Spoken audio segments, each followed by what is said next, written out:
Alright, so tayo nagbabalik muli mga kababayan dito sa ating channel dito sa Bobs TV. Okay, so ito pag-usapan natin mga kababayan dahil ito pong si Senator Marcoleta ay muli na namang uminit ang ulo mga kababayan. At mukhang meron pong gustong baguhin sa history po ng ating bansa. At siya po ay pinayuhan ni Senator Loren Legarda na mag-aral muna. Okay, so yan po ang ating alamin ngayon at pag-uusapan. Pero syempre bago ang lahat, please don't forget to subscribe, like, share, at comment dyan sa comment section. Okay, so ito mga babayan, muli na namang uminit ang ulo netong si Senator Marcoleta sa hearing po. Diyan po sa Committee on National Defense and Security, Peace, Unification, and Reconciliation sa Senado mga babayan. At muli na naman po niyang inungkat ang tungkol po dito po sa Kalayaan Island Group. At talagang pilit po niyang sinasabi mga babayan na hindi daw po yun ang kanyang ibig sabihin na ipamigay ang Kalayaan Island Group. Grabe at tila baga meron po siyang gustong baguhin. Kayo po, ano sa palagay ninyo? Panoorin niyo yung video na to. May parang gusto po siyang baguhin ng mga babayan sa history po ng ating bansa. Mukhang may gusto siyang baguhin mga babayan. Ibang klase talaga. Etong si Senator Marcoleta mga babayan. At binanatan niya na naman dito si Senator Lacson mga babayan. At binanatan na naman din po niya ito pong si ex-Justice Carpio. Pero may matinding banat po sa kanya si Senator Loren Legarda dahil matapos nga po nung kanyang mga pinagsasabi mga babayan tila meron pong kulang dito kaya Senator Marcoleta at mukhang kulang din po yung kanyang kaalaman. Kaya siya ay pinayuhan ni Senator Loren Legarda na mag-aral muna. Okay, so ito, sama-sama natin panoorin at pag-usapan itong video na to mga babayan para mas maliwanagan tayo. Alright? Let's go. Yes, I was 32 years old. Anyway, I yield to Senator Dante Marcoleta. He has questions about another bill that's being taken up, which is part of this cluster we are currently discussing. Thank you. Thank you very much, Madam Chair. I thought that I need to bring this up considering that it is subsumed in the entire discussion of the military plantilla. Kasi it's good that the National Defense College of the Philippines is here. I am interested in one section of this bill, Senate Bill number 146, in Chapter 4, it includes Section 42, which is about organization, mission, and function. This is about the armed forces of the Philippines. In our last meeting at the Commission on Appointments, there came up a topic about Command and General Staff Course. Parang yung mga PMAers yata are required to undergo a course called Command and General Staff Course.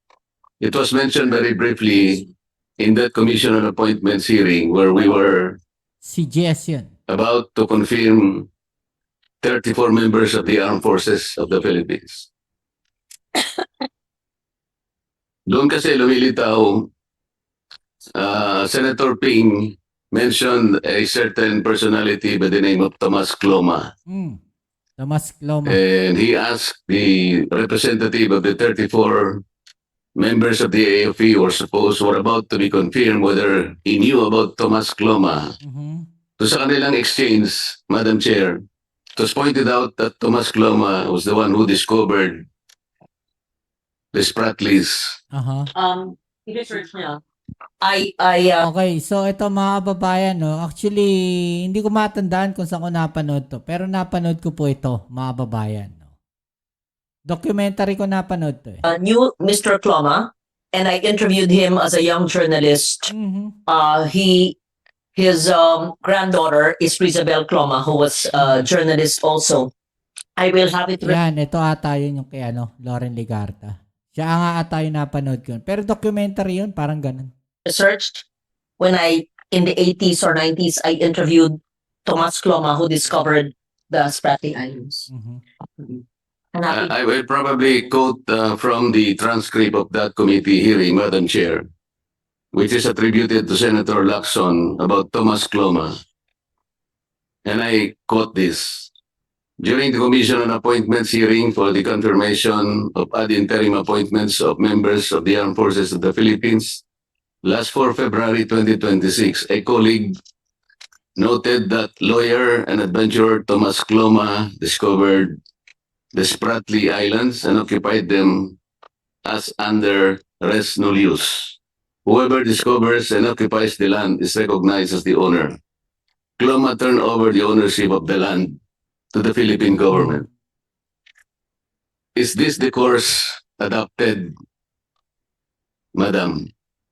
Yun ba yung pagkakaalam natin that Tomas Cloma was the one who discovered the Spratly Islands?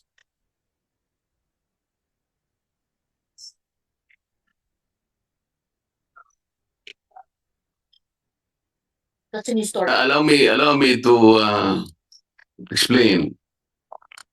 Sinabi kasi ni Senator Ping doon, as the one who discovered, allegedly, the Spratly Islands, he turned over it to the Philippine government. Mhm.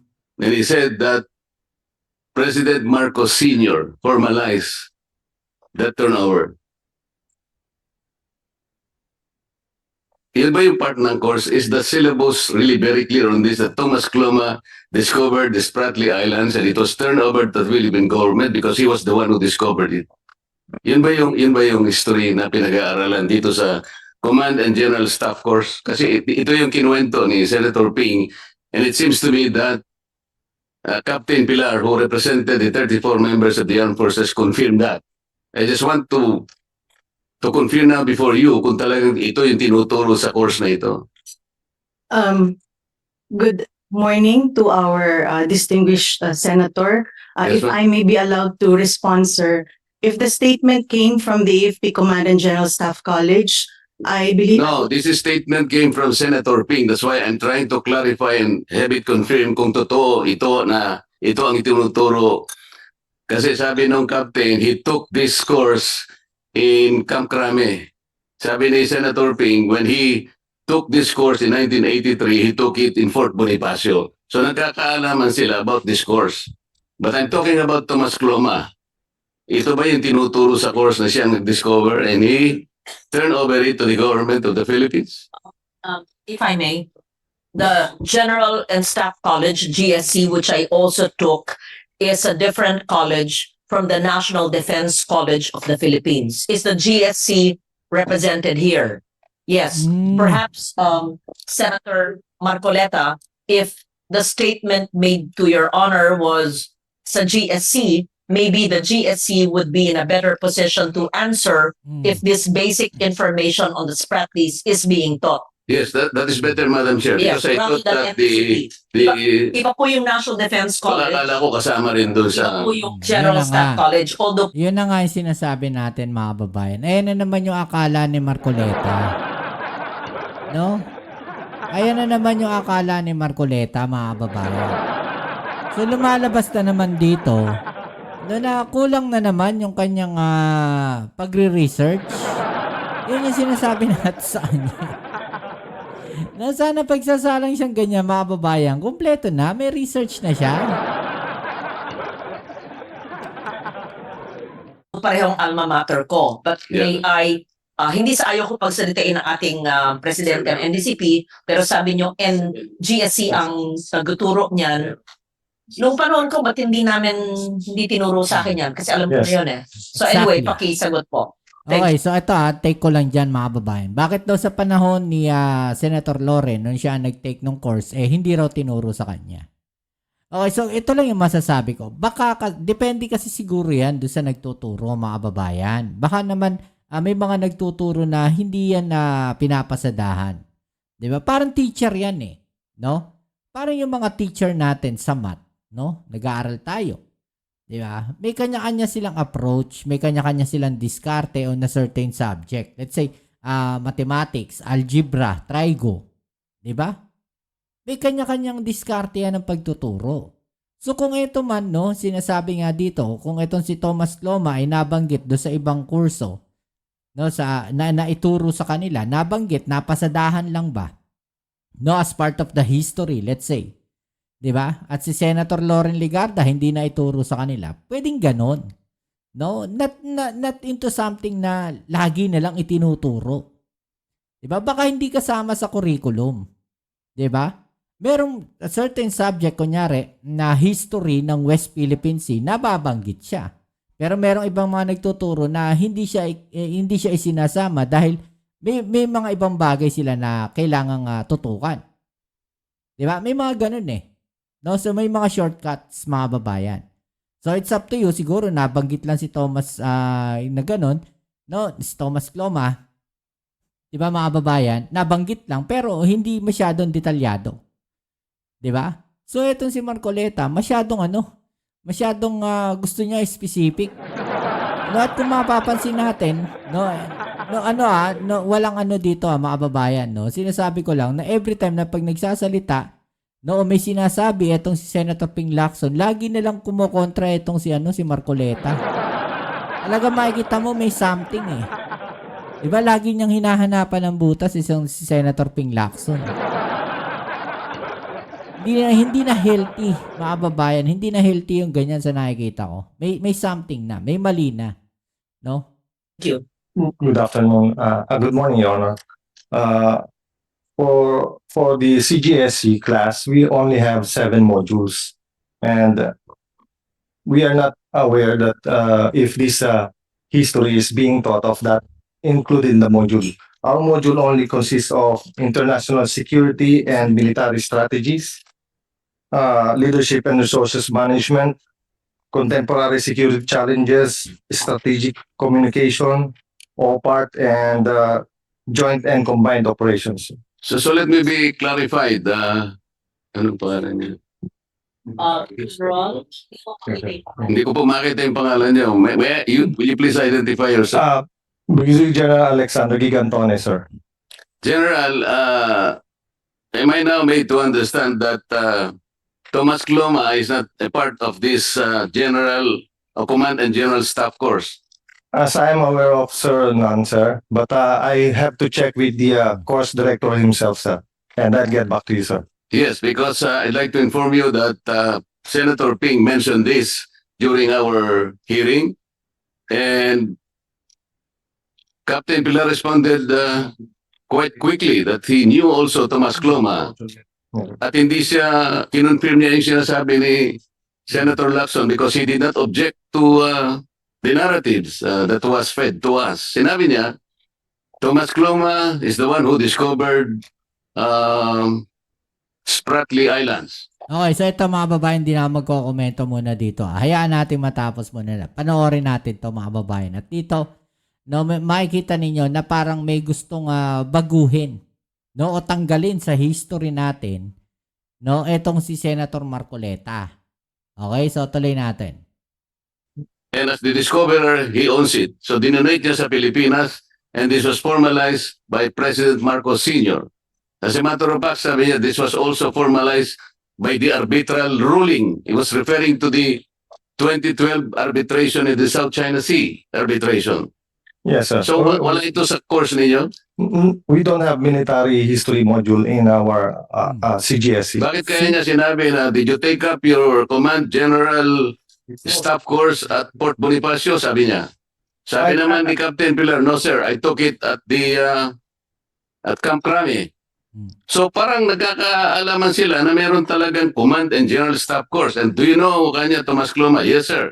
Oh, Command and General Staff course. Course 'yon, mga babayan. So dito merong hindi naintindihan si Marcoleta, mga babayan eh. No? Yung Command and General Staff course, kurso po 'yon, mga babayan. Kung ito naman po si Thomas Cloma, mga babayan, ay itinuturo. Posibleng itinuturo po. Hindi po siya yung mismong kurso. Nagets nyo, mga kababayan? Hindi siya yung mismong subject. No, doon sa kurso na yon, sa General Staff Course. 'Di ba? Merong hindi naiintindihan si Marcoleta rito. So siya mismo, ginugulo niya yung sarili niya. Paikot-ikot. 'Di ba? Paikot-ikot siya, mga babayan. Doon niya in-introduce as si Tomas Cloma is the one who discovered Spratly Islands. So, walang course na ganito. Wala po, Your Honor. As of now, Your Honor, probably in the past there's a military history, but I am only I'm very surmise. interested in this because it should be corrected kung talagang nandun si Tomas Cloma. Wala nga. Ang kulit. It should not be ulit-ulit. distorted. Tomas Cloma is a seafarer. He's not a discoverer. In 1956, he proclaimed a freedom land. It's like a notice of claim. That was in 1956. Ano tawag mo dun sa taong nakadiskubre, mga babayan? No? Kunyari, ikaw. No, kunyari, ikaw, simpleng tao ka. Isa kang isa kang mangingisda. No? Isa kang mangingisda. Nakadiskubre ka ngayon ng isla. Ano tawag sa'yo? 'Di ba? Ano itatawag sa'yo? Isa kang fisherman na nakadiscover, no? Ng isla na to. So, discoverer ka. Parang scientist yan. Who discovered? 'Di ba? Ganun lang kasimple yun, mga babayan. So, kung siya yung nakadiscover na sinasabi ng isla na yan sa Kalayaan Island Group, siya yung discoverer. 'Di ba, mga kababayan? Masyado kasing ginugulo lang ni Marcoleta para sa akin, napakasimpleng bagay. No, masyado niyang ginugulo, masyado niyang pinalalawak, mga kababayan. 56. And several countries objected to that. United Kingdom, the United States, Australia, Japan, China, and the Philippines. That is the history. Alam niyo kung bakit nag-object ang mga countries na ito? Because at that time in 1956, Spratly Islands is not considered terra nullius. Meaning, hindi siya undiscovered, hindi siya unoccupied. As a matter of fact, in 1897, Great Britain already notified the world by issuing a notice of claim. After that, when that claim was abandoned, France took over. Until in 1933, Japan served a notice of claim, copy furnishing the United States of America. We were then a colony of America. That was in 1933. And Japan called the Spratly Islands Sinangunto. Tayo tinawag natin Kalayaan Island Group. I'm trying to emphasize this, General. Ang dami kasing ang daming mga disinformation and misinformation Paano nilang sasabihin na somebody donated this to the government? But this is not the whole point now Alam niyo, 4 na territories ng ating Spratly Islands, Talagang ng Spratly Islands, are already territories talagang hindi makamove on to si Marcoleta. Gusto niya pa rin talagang depensahan yung kanyang mga sinasabi. of the Philippines. Simply because we occupied them. Tayo nag-occupy na dito And somebody suggested na sinasabi ko raw, I'm trying to remove the KIG from the territory of this country. Ito medyo lumalayo na siya, mga babayan. Ang pinag-uusapan dito yung pagka-discover po ng KIG. Ngayon, ang kinokonekta niya, mga babayan, is yung naging issue na sinabi niyang pamigay na lang yung KIG, parang ganun. By presenting a splice narrative. Ito yung mabigat dito No less than a senator of the republic did this. We will come to this in proper time. Gusto ko lamang paalam na alam niyo si Tomas Cloma was mentioned in the arbitral award only in pages 250 and 251. At least Sinasabi ng tribunal, a certain Filipino and his associates had some activities in this frat list, sabi niya. Yun lang, na-mention. Doon lang siya na-mention. And at least na-mention, mga kababayan. Ang masakla pa yung hindi na-mention. See? Diba? So, anong problema doon? Diba? parang nagkataon lang na nakarating sa Ito Aba and nagkaroon lang ng konti sigurong kung ano-ano pinagagawa nila doon. That was the only time that this Thomas Cloma was mentioned in the arbitration tribunal. Nabanggit. So baka po tinuturo sa Command and General Staff Course. Your Honor, as I said, sir, we only have modules not including the history, Your Honor. So yung pinagsasabi ni Senator Ping are all distortions. Hindi Um, distortion. I have to find out, Your Honor. Ang tanong kasi ni Senator Ping doon, mga babayan, kung kilala si Thomas Cloma. Di ba? Hindi naman niya ata sinabi na itinuturo yun doon. Babalikan natin yan, mga babayan. Hanapin ko yung video na yan, tapos pag-usapan natin. It's borne out by our TSN. May transcript po kami. Probably in the old CGSC classes in the 80s or 90s, Your Honor, there's a part of history, but I can only surmise on that, Your Honor. So, sinasabi ko lang po, ako kailanman hindi ko sinabi, I'm trying to remove the KIG from the territory of this country. I never, Pamigay lang. not even a suggestion. Alam po ninyo, it was misquoted several times. Kayo, mga babayan, kayo na mag-comment dyan sa baba. No, kung yung ba yung ibig sabihin ni Marcoleta doon sa kanya sinabi. Okay? When we were meeting at the CA, I was only trying to emphasize two things. The difficulty of plotting the West Philippine Sea because of several obstacles. There are 3 articles of the UNCLOS that will be contradicted if we will encircle the West Philippine Sea with the KIG. Pero hindi ko po problema yon. Problema na ng NAMRIA kung paano natin gagawin. I hope we can help NAMRIA plot the map of the West Philippine Sea in our lifetime. Pero hindi ko kailanman sinadjust. Sinabi ko lang, napakahirap talaga ako. Alam mo, after 14 years, you may want to look back at Administrative Order number 29, which was issued by President Pinoy in 2012. At that time, he already instructed the NAMRIA and the Department of Foreign Affairs to prepare the necessary maps and charts with coordinates and submit them to the United Nations and notify all relevant Makulit to si Marcoleta, mga babayan. Makulit si Marcoleta. No? Nasagot na po kasi yan. No? Nasagot na po yan ni dating Senator Tolentino. Nasagot na po yan ni Justice Carpio. Nasagot na rin yan ni Batong Bakal. Diba? So, paulit-ulit siya sa narrative niya. Paulit-ulit siya doon sa sinasabi niya, mga babayan. Una, naghanap siya ng mapa. Binigyan siya ng mapa ng NAMRIA. So, ngayon may iba na naman siya hinahanap. Yun yung problema sa kanya. Diba? international organization, including the International Hydrographics Organization, for the purpose of plotting a West Philippine Sea map as the western side of our country.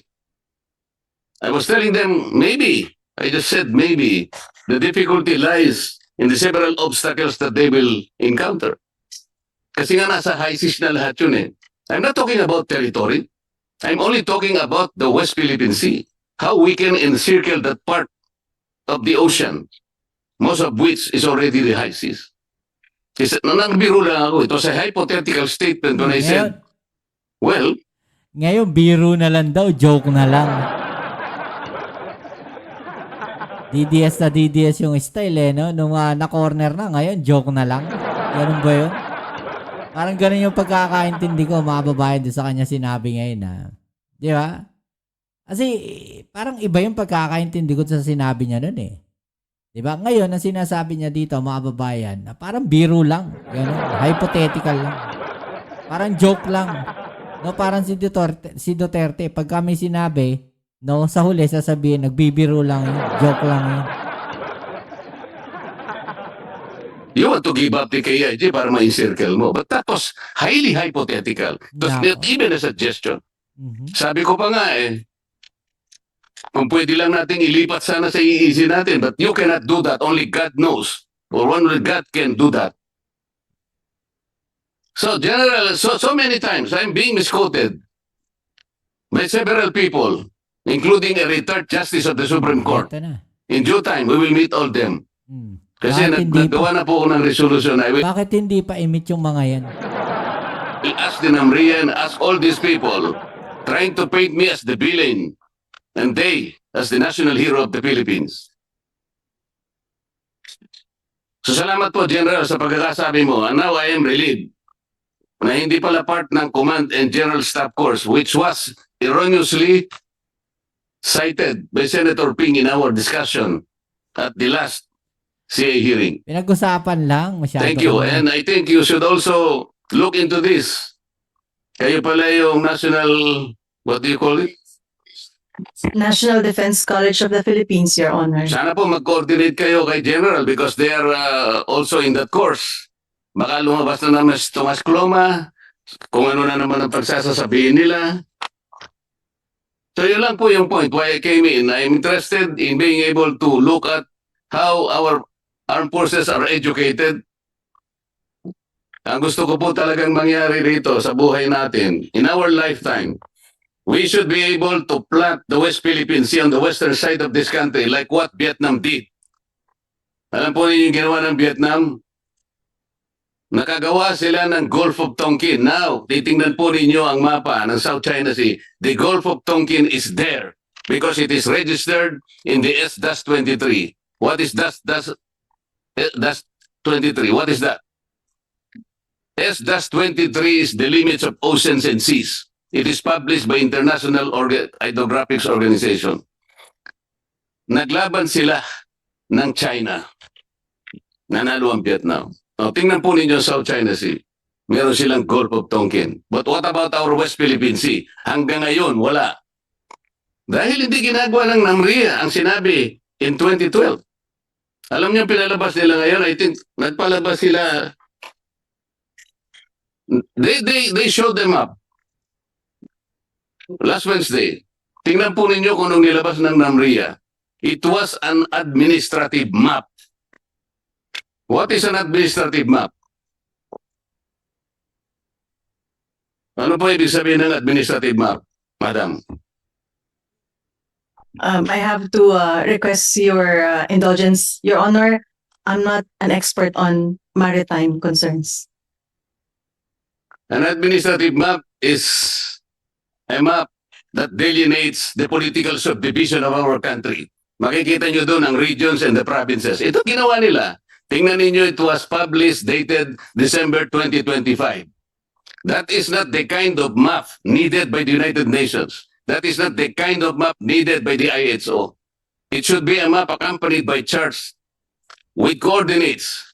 Para sa ganun, we can notify the whole world, the whole international community that we would like to allocate that purely for the Philippines.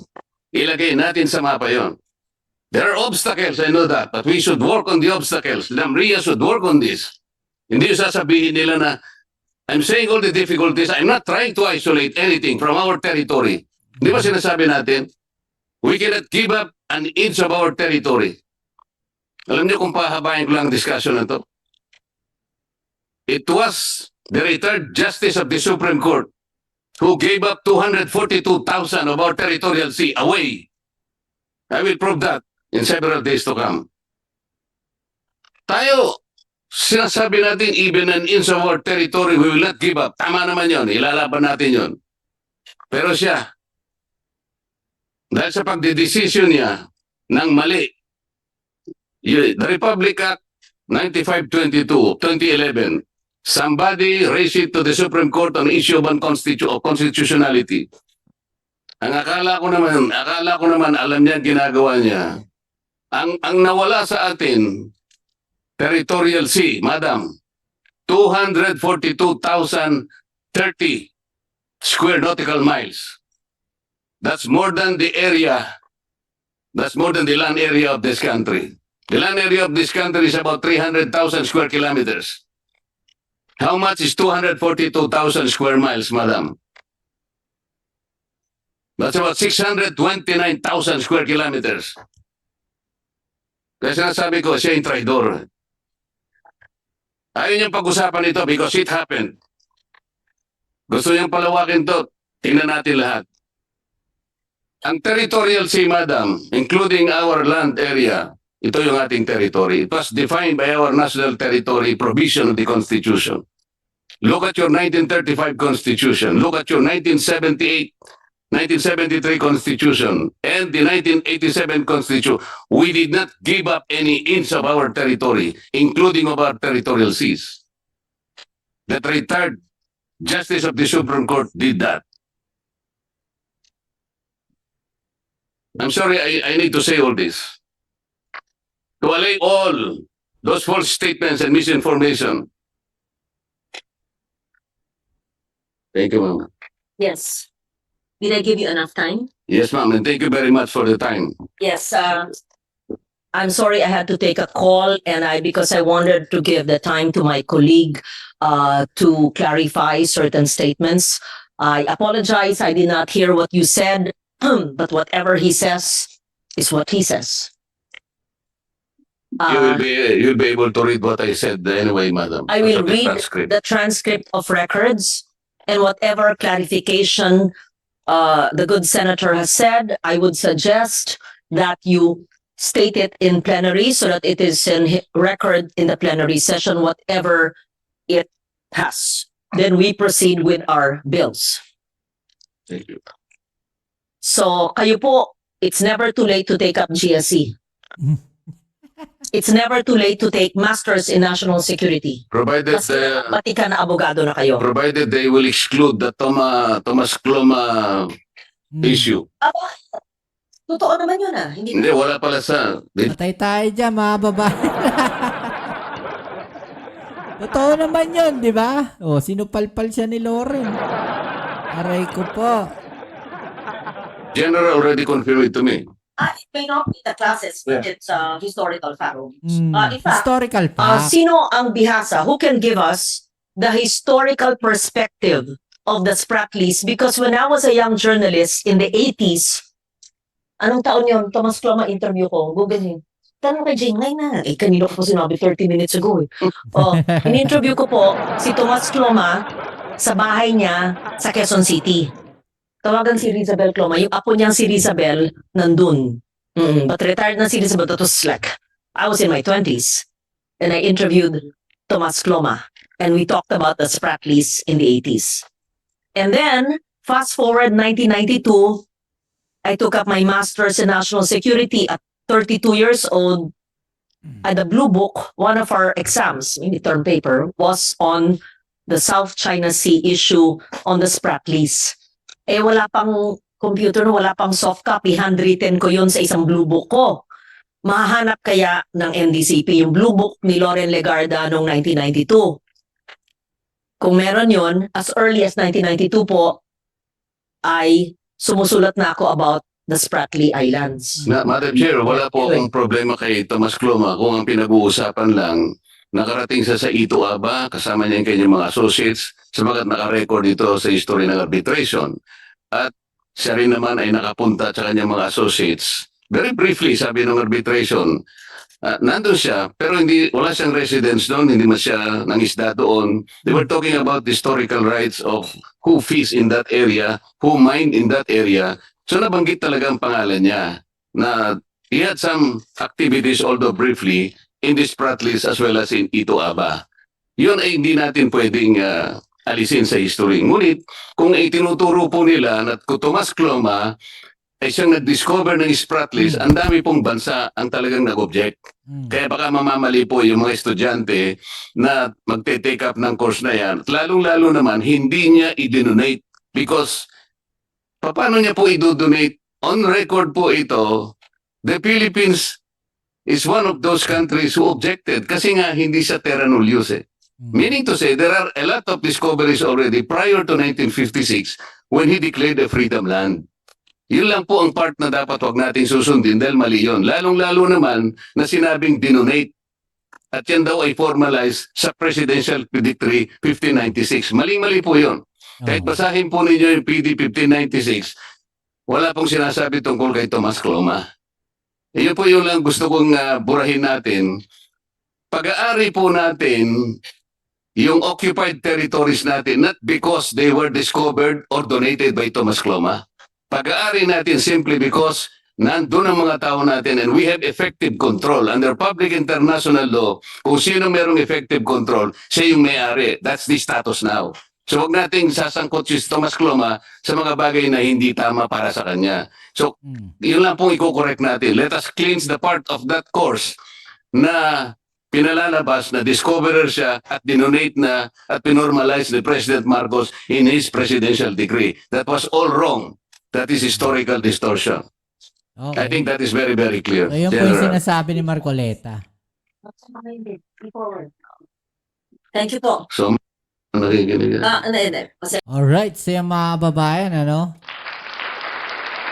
So, ano sa palagay ninyo, no? I-comment sa ibaba yung mga opinion at atin yung pag-usapan, alright?